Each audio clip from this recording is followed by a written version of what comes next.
Morris POV. Mahal, narinig ko na tawag sa akin ni Arcus. Hindi ako sumagot at pinupunasan kong mga luha ko.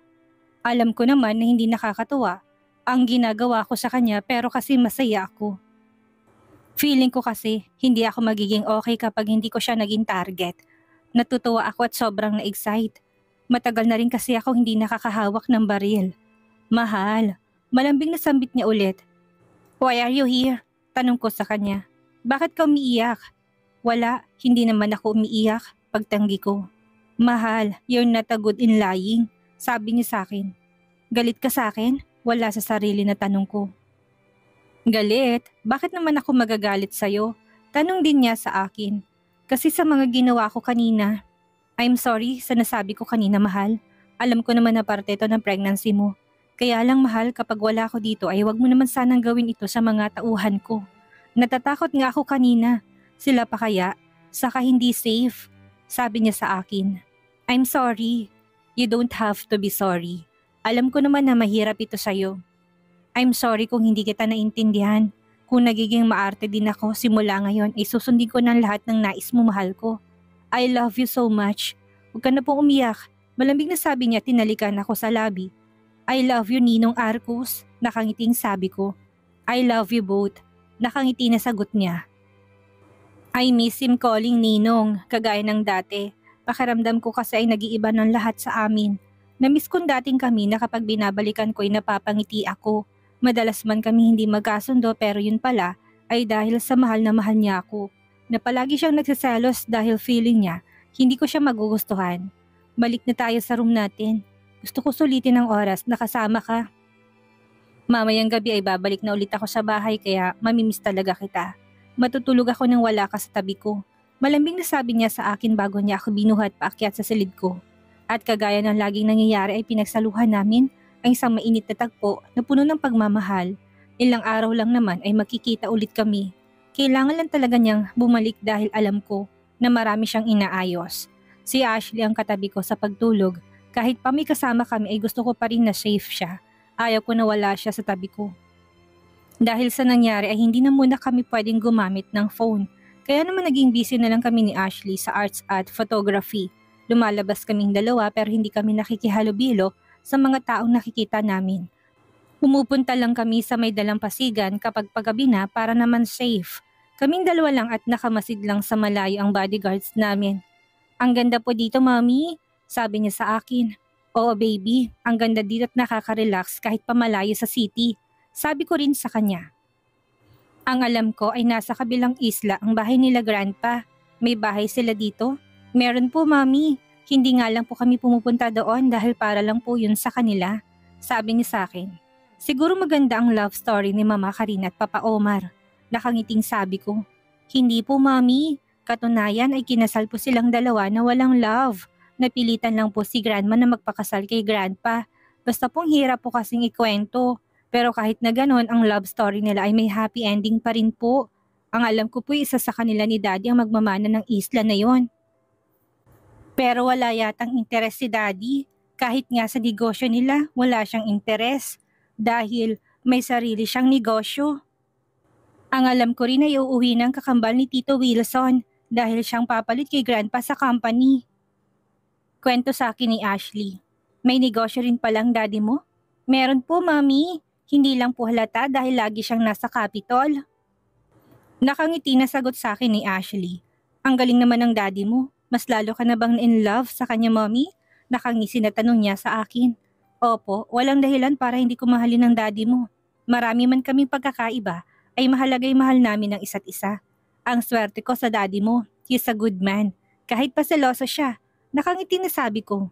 Mommy, kasi po thunders na si daddy, kaya po nagsiselo siya sa mga kaedad mo. Lalo na kay Kuya Pogi. Pabiro na sabi niya. Kuya Pogi? Si Kuya James po, sagot niya sa akin. Pogi ba si James? Opo, gwapo po siya at mabait din po. Kapag nakikita niya po ako, binibili niya po ako ng ice cream. Sagot niya sa akin, mabait talaga si James at isa siya sa mga kaibigan ko. Kapag lumaki na ako katulad niyang gusto ko. Gusto ko rin po kasi na magaling mag-basketball at racer. Sagot niya sa akin. Baby, may crush ka na ba? Nakangiti na tanong ko sa kanya. Wala pa po, mommy, sagot niya sa akin. Pero umiwas siya ng tingin kaya alam ko na nagsisinungaling siya sa akin. Okay lang naman ang may crush, baby. Walang masama kasi ibig sabihin nagdadalaga ka na. Kahit nga elementary ngayon ay may crush na. Crush is a normal thing, baby. You're just admiring someone. Basta kapag dalaga ka na, I know your limitations. Lalo na kapag hindi mo kami kasama ng daddy mo. Sabi ko sa kanya, I know po and I keep that in mind, mommy. Sagot niya sa akin. Balik na tayo sa bahay? Sabi ko sa kanya, okay po, mommy. Malamig na po dito, sabi niya sa akin. Hawak kami naglalakad pa uwi sa bahay. Tumatawag naman sa amin si Arcus. Gabi-gabi siyang tumatawag para lang siguraduhin na okay kami ng anak niya. In next 3 days ay lilipad na kami papuntang South Korea. Hindi ko alam kung paano kami pupunta doon pero bahala na si Arcus. Sakay ng isang private plane ay papunta na kami ngayon sa Korea. Kasama ko ang 2 tao na mahalaga sa akin. Sa aming 3 ay si Ashley ang pinaka-excited sa lahat. Talagang hindi maalis sa labi niyang ngiti niya. Mamayang gabi kasi ang concert ng K-pop group na favorite niya. Are you excited, baby? Nakangiti na tanong ko sa kanya. Super po, mami. Ngumiti naman ako sa kanya. Nang makarating na kami sa Korea ay napangiti na lang din ako. Lalong naging gwapo si Arcus sa damit niya. Malamig dito ngayon kaya balot na balot kaming 3. 10 times na naging mukhang baget si Arcus. Sa suot niyang damit. Okay ka lang ba, mahal? Tanong sa akin ni Arcus. Opo, mahal ko. Nakalimutan mo yata na sanay ako sa malamig na lugar. Nakangiti na sagot ko sa kanya. Sorry po, nag-aalala lang ako kay baby. Okay lang po kami. Okay lang ba? I'm good, sagot niya sa akin na tinalikan niya ako sa noo. Dumiretso kami sa hotel na tutuluyan namin at nagpahinga na muna kami ng ilang oras. Masaya ako dahil kahit na alam kong hindi mahilig si Arco sa mga concerts ay sasama pa rin siya sa amin ni Ashley. Kumain na muna kami bago kami nanood ng concert. Kahit pa busy kami ni Ashley sa kakasigaw ay paminsan-minsan naman ay lumilingon ako kay Arcus. Tahimik lang naman siyang nanonood, pero nawala ang focus ko sa pinapanood namin dahil may babaeng nakikipagkilala sa kanya. Alam ko na nilalandi niya si Arcus. Get off, he's already taken. Masungit na sabi ko sa babae.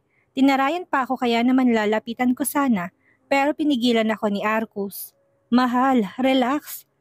Anong mag-relax? She's flirting with you? Masungit na sigaw ko para marinig niya. She's not, sabi niya sa akin. Anong hindi? Hindi ko na natapos ang sasabihin ko dahil hinalikan niya ako sa labi. Tinugon ko naman ito hanggang sa lumalim. Tumigil lang kami ng kalabitin ako ni Ashley. Sorry sweetie, nagsiselos kasi mami mo. Nakangiting sabi ni Arco sa anak namin. Daddy, palit po tayo. Ako na lang po dyan. Saad ni Ashley at siya nang tumabi doon sa babaeng balak na humarot sa daddy niya. Kayong binabantayan ko pero kabaliktaran ang nangyari, bulong na sabi ni Arcus. Ang gwapo mo kasi kahit saan napapansin ka. You're only mine, Mr. Governor. Sabi ko sa kanya, I'll take that as a compliment, mahal. And I'm all yours. Nakangiti na sabi niya. Manood na lang tayo, sabi ko sa kanya. I love you, malambing na bulong niya sa akin. I love you too, malambing din na sabi ko sa kanya. Nagpatuloy ang concert at late na kaming nakauwi. Pagdating namin sa hotel ay nakatulog na kaagad si Ashley. Sa sobrang pagod, ako naman hindi pa inaantok kaya naman nakatayo ako dito sa glass wall at nakatingin sa baba. Happy birthday, mahal ko. Malambing na bulong sa akin ni Arcos at niyakap niya ako mula sa likuran. Thank you, mahal ko. Sagot ko sa kanya, tinawakan kong kamay niya. I love you, bulong pa niya sa akin. Birthday ko na pala, bigla akong malungkot pero inisip ko na lang na okay lang ang lahat, na kahit pa wala na si daddy, ay alam kong nasa tabi ko rin siya ngayon. Alam kong binabantayan niya ako palagi. Are you crying? Malumanin na tanong sa akin ni Arcus. I miss my dad. I missed him so much. Umiyak na pala ako at hindi ko malang namalayan. Me too, mahal ko. Pero alam ko na masaya siya ngayon at alam ko na masaya rin siya para sa ating dalawa. Gagawin kong lahat para mapasaya kita. Thank you, mahal, dahil kahit sa'yo, hindi ako mag-isa. Dahil sa'yo, I feel loved and secured. Salamat sa inyo ni Ashley kasi may pamilya na ako at hindi na ako mag-isa sa birthday ko. Umiiyak na sabi ko sa kanya, ako ang dapat na magsabi niyan, you changed my life. Kaya huwag ka na umiyak dahil birthday mo. Dapat masaya lang tayo, sabi niya sa akin. Sorry po, mahal ko. Sometimes I hate myself kasi nagiging iyakin na ako, sabi ko sa kanya. That's normal, mahal. Lalo't buntis ka. Emotional raw talagang mga buntis. Sabi niya sa akin, kaya nga nagiging iyakin na ako. Sabi ko sa kanya, It's okay kahit paiyakin ka, mahal na mahal pa rin kita. Pero matulog na muna tayo. Alam ko na pagod ka na. Malambing na sabi niya habang pinupunasan ng mga luha ko. Tulog na po tayo, malambing na sabi ko. Binuhat niya naman ako papunta sa kama namin. 2 kama na meron kami. Nasa kabilang kama si Ashley at mahimbing na natutulog. Kinumutan niya ako bago siya humiga sa tabi ko. Hinalikan niya ako sa noo pababa sa labi ko. Isang masuyong halik sa labi. Nang bumitaw kami ay yumakap ako sa kanya hanggang sa nakatulog ako. Kinabukasan nagising ako na may pumupugpog ng halik sa mukha ko. Si Ashley at si Arcos pala dahil gusto na nila akong gisingin dahil may hinanda silang simpleng surprise. May strawberry cake silang inihanda sa akin at may gift pang bawat isa sa kanila. Isang family bracelet ang binigay sa akin ni Rain. Tigisa kaming 3. Si Arcos naman ay kwintas ang binigay niya sa akin. Thank you baby. Thank you mahal. Malambing na sabi ko sa kanilang 2. Wish ka na po mami. Malambing na sabi ni Ashley.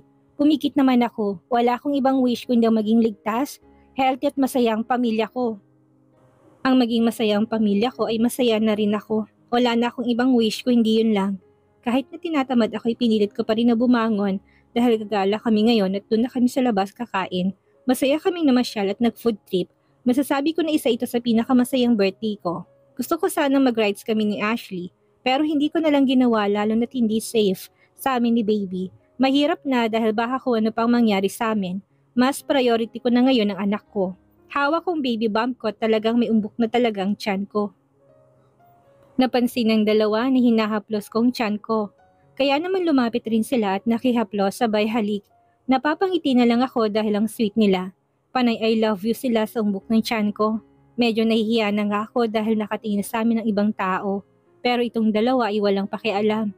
Mahal, babalik na kami sa bahay. Ano man ang mangyari, ay haharapin natin tong magkakasama. Ayaw na namin magtago ni Ashley. Ayaw namin na hindi ka kasama. Mas okay na mahirapan kami basta kasama ka namin. Ayaw namin na nahihirapan ka dahil mas nahihirapan kami. Sabi ko kay Arcos, yan ba ang gusto nyo? Tanong niya sa akin. Sabay kaming tumango ni Ashley bilang sagot sa kanya.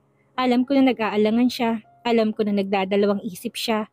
Pero kung matatakot kami, mas lalo silang matutuwa. Naniniwala na rin ako na good fortune na meron si Arcos. Alam ko na papabor sa kanya ang panahon. Handa na akong harapin anuman ang sasabihin ng ibang tao sa akin. Mahal ko si Arcos at ipaglalaban ko siya. Pinag-usapan namin ang dapat gawin. At this time, ikasama na talaga ako sa plano niya. Sinulit na muna namin ang 1 linggong bakasyon dito sa Korea. Hindi niya kami iniwan dahil sama-sama kaming 3. After ng bakasyon namin, bumalik na kami sa Pilipinas. After noon ay may naghatid sa amin na presinto at dun kami pinuntahan ni Arcos. Dumating rin si Jesus ang umiiyak. Alam ko nang ginawa niya, kinukuha niyang simpatsya ng mga tao at nagkukunwari lang siyang concern sa anak niya. Sweetie, thank God that you're okay, saad niya habang umiiyak. Hindi ko alam kung totoo bang iyak ni Ashley dahil niyakapan niyang mommy niya nang pauwi na kami kasabay namin si Jesusa. Nasa backseat siya at katabi niya si Ashley. Don't touch me, sabing bigla ni Ashley kay Jesusa. Sweetie, akala ko okay na. Palabas lang yon para naman hindi ka mapahiya sa ibang tao. Nagkatinginan kaming 2 ni Arcos. Kahit siya hindi rin inaasang magiging ganito ang pakikitungo ni Ashley sa mommy niya. Baby, gutom ka na ba? Tanong ko kay Ashley para hindi maging mabigat ang atmosphere dito sa loob ng kotse. I'm not hungry, Mom. I want to rest, sagot niya sa akin. Talagang inagaw mo na sa akin ng anak ko, sigaw sa akin ni Jesusa. Huwag mo sigawan ng mommy ko, sigaw rin ni Ashley sa kanya. Baby, saway ko sa kanya. I'm sorry, mommy, kalmado na siya bigla. Talagang tuluyan mo nang nilaso ng isip ng anak ko. Talagang hinayaan mo lang siya, Arcos. I'm the mother of our child pero mas kinagalang pa niya ang babae mo kaysa sa akin. Face the consequences of your actions. Ikaw mami gusto nito, kaya wag mo sisihin si Mori. Kalmadong sabi ni Arcos. Hayop ka, nagulat ako dahil bigla na lang niya hinilang buhok ko. Wag mo nga saktan ng mami ko, sigaw ni Ashley at pinapalo niyang braso ni Jesusa. Biglang tumigil ang sasakyan at lumabas si Arcos. Mabilis niyang kinaladkad palabas sa kotse si Jesusa. Lalabas sana ako pero pinigilan ako ni Arcos. Sinunod ko siya dahil seryoso na siya ngayon. Mommy, are you okay? Tanong sa akin ni Ashley. Okay lang ako, baby. Don't worry about me. Next time ay, alam ko na pong maling ginawa ko pero hindi ko po hayaang sigawan at saktan niya kay mommy. Sabi niya sa akin. Okay, baby. Saad ko na lang sa kanya. Kalmado na pumasok si Arcos dito sa kotse at iniwan niya si Jesusa sa gitna ng daan. Tahimik lang ito na para bang ang lalim ng iniisip niya. Ayaw ko tuloy magtanong sa kanya dahil alam ko na wala ito sa mood na magsalita. Pinakilala na kita sa publiko. Biglang sabi ni Arcos na ikinagulat ko. Anong sabi mo? Tanong ko sa kanya dahil nais kong makasigurado na tamang narinig ko. Let's make it official. Sabihin na natin sa kanila kung sino ka sa buhay ko. Manalo man o matalo ako, ay okay lang. Hindi ko na kaya to. Hindi ko na kayang itago pa kung sino ka sa buhay ko. Aniya sabay hawak sa kamay ko. Are you sure about this? Tanong ko sa kanya. I'm 100% sure mahal ko. Arcus, buo na ang desisyon ko, Mori. Sabi niya sa akin. Maaga akong gumising dahil maagang pasok ko at dahil may event na kaagad sa school. Hindi ko rin naman alam kung anong meron pero nag-announce sila kagabi sa group chat. Hinatid ako ni Mark dahil mamaya papapasok si Arcus sa Capitol. Silang dalawa ni Ashley magiging magkasama dahil isasabay niya ito. Alis na ako, Miss Sexy. Paalam sa akin ni Mark. Sige, salamat sa paghatid. Sabi ko sa kanya at pumasok na ako sa loob ng campus. Nakasabay ko si James at nagkamustahan kaming dalawa. Masaya naman ako dahil okay lang siya. Sa totoo lang ay nahihiya ako sa kanya dahil tinanggihan kong feelings niya. Pero masaya ako dahil mas pinili niya na maging magkaibigan kaming dalawa. Alam ko na magiging okay rin siya, na magiging masaya rin siya. Hindi man ngayon pero soon, ako ang unang magiging masaya kapag nakilala na niya ang babaeng para sa kanya. Kita-kits na lang mamaya, nakangiting sabi niya sa akin. Okay sige, sabi ko sa kanya. Naglakad na ako papunta sa room namin, na-miss kong room at ang mga classmates ko. Ang buong akala ko talaga hindi na ako makakabalik dito. Mabuti na lang dahil pumayag si Arcos na bumalik kami. Malungkot ang buhay namin ni Ashley sa isla. Kahit pa sabihin safe kami doon, iba pa rin kapag kasama namin si Arcos. Kahit pa mahirap ang lahat sa amin, lalo ng sitwasyon namin ay mas pipiliin ko pa rin na sa tabi ko siya. Mori, parang tumaba ka ng konti. Tanong sa akin ng classmate ko. Talaga? Nakangiti na tanong ko. Oo, at mas lalo kang gumanda. Bumagay sa'yo, dagdag pa niya. Thank you, masarap kasing magluto namin ng chef sa bahay. Nakangiti na sagot ko, sabi ko. Kaya naman pala, mas bagay na ganyan, mas lalo kang gumanda at parang may kakaiba talaga sa'yo. At ngayon nakadress ka. Dati kasi mahilig ka sa skinny jeans. Mas komportable kasi ito at mainit na sa Pilipinas. Natatawa na sabi ko. Mainit lagi sa Pilipinas, natatawang sabi niya, kaya napangiti na lang ako. Gusto ko sanang sabihin na buntis ako pero hindi ko na lang ginawa. Ayaw ko namang sabihin sa kanila dahil hindi naman kailangan. Baka kulitin pa ako kung sinong ama ng anak ko. Hahayaan ko na lang si Arcos na ipakilala ko kaysa ipagsabi ko. Guys, magsisimula na daw ang program. Sigaw ng isa sa mga classmate ko. Nagpahuli na ako dahil ayaw ko makisabay sa kanila. Sigurado kasi ako na magunahan na naman sila papasok doon. Pero nagulat ako dahil bigla akong hinila ni Mark at tinatid sa upuan sa harap. Bakit ka nandi? Hindi ko na natapos ang tanong ko sa kanya dahil umalis na kaagad siya sa tabi ko. At na-realize ko na nandito rin pala si Arcus. Nakangiti siya sa akin, hindi lang siya kundi kasama niya sa Jesusa. Ngayon ko lang nakita na program pala to sa mga scholarship niya. Magkatabi silang dalawa ni Jesusa. Alam ko na kahit nakangiti siya sa akin ay surang-sura siya sa pagmumukha ko. Kahit ako din naman, hindi pa ako nakaganti sa ginawa niya sa akin. Hindi naman malakas ang pagkakahila niya sa buhok ko pero hindi ko kasi ito napaghandaan.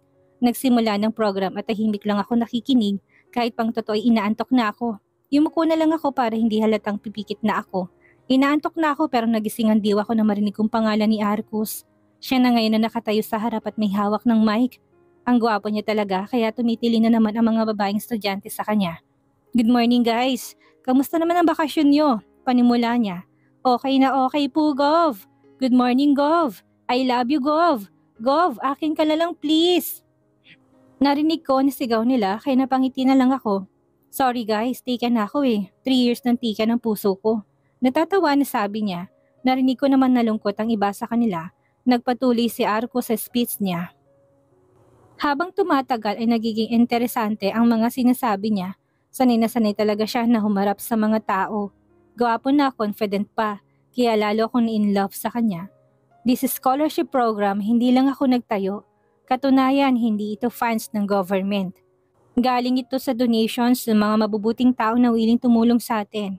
At isa na dito ang babaeng mahal ko. Nagbigay lang naman siya ng 100,000 pesos para sa lahat ng scholars natin. Sabi ni Arcus, hindi ko talaga inasa na sasabihin niya ito sa harap ng maraming tao. Bakit ako kinakabahan? Bakit kakaiba na ito? Tanong ko sa sarili ko dahil habang tumatagal ay lalong nag-iibang mga sinasabi niya. Sigurong iba sa inyo ay nagtataka at hindi rin naman lingid sa inyo na hiwalay na ako sa ex-wife. I'll take this opportunity para linawin ang lahat ng mga issues tungkol sa akin. Hindi ko to ginagawa dahil sa eleksyon. Gusto ko lang sabihin na nasa inyong desisyon kung iboboto niyo ako o hindi. Hindi ko na kasi kayang itago pang lahat. My ex-wife and I are in good relationship para na rin sa anak namin. Pero gusto ko lang linawin na hindi na kami magkakabalikan at walang kasal na magaganap sa aming dalawa. Mali ang mga lumalabas na balitang nagkakabalikan na kami dahil kasal na ako sa iba. May asawa na ako. Nakatulala lang ako nakatingin sa kanya at anumang oras ay babagsak ng mga luha ko. Hindi ko talaga inaasahan na dito pa niya ito gagawin sa university. Nilalamig ang mga kamay at paa ko sa kaba. Lalong nag-iba ang aura ni Jesusa. Alam kong pinipigilan niya lang ang galit niya. I let you all judge me pero mahal kong asawa ko. Malaki man ang agwat ng edad namin pero mahal ko siya. Mahal na mahal ko. Sabi pa ni Arcus. Gov, sino pong wifey niyo? Tanong ng isang student. Secret, pabirong sagot niya. Ang daya mo, Gov. Kahit sino pa siya ay okay lang as long as masaya ka po. Kagaya na sabi ko kanina, my wife is one of the founders of this scholarships program. Everyone, please meet my wife, Mori Benavides Sarmiento. Nakangiti pa siya habang pinapakilala niya ako. Naging tahimik ang buong paligid. Ako naman ay napahawak sa wedding ring ko. Oo, nagpakasal na kaming dalawa noong gabi na nagkaayos kami. At ligan na niya akong asawa. Isang secret wedding ang nangyari sa pagitan naming dalawa. Si Ashley, Doc Pogi at secretary niyang kasama namin noong gabi na iyon. Kaya isa yun sa mga masayang gabi ng buhay ko. Di ba ikaw si Mori? Tanong sa akin ng katabi ko. Ako nga, kinakabang sagot ko sa kanya. Ikaw ang Mrs. ni Gov? Di ba ninong mo siya? Tanong pa ng isa sa mga student na katabi ko. Pwede niyo akong i-judge guys, pero mahal kong husband ko. Sabi ko sa kanila, tumayo na ako. Naging maingay na ngayon ang buong paligid. At halos wala na akong maintindihan sa mga sinasabi nila. Tinapos ng Arcus ang sinabi niya at mabilis na bumaba sa stage para lumapit sa akin. I love you. Salitang agad ko narinig mula sa kanya. I love you too. Nakangiti na sabi ko bago niya ako hilahin palabas sa function hall. Kung ano man ang kalalabasan itong ginawa ni Arcus, ay haharapin naming dalawa ng magkasama.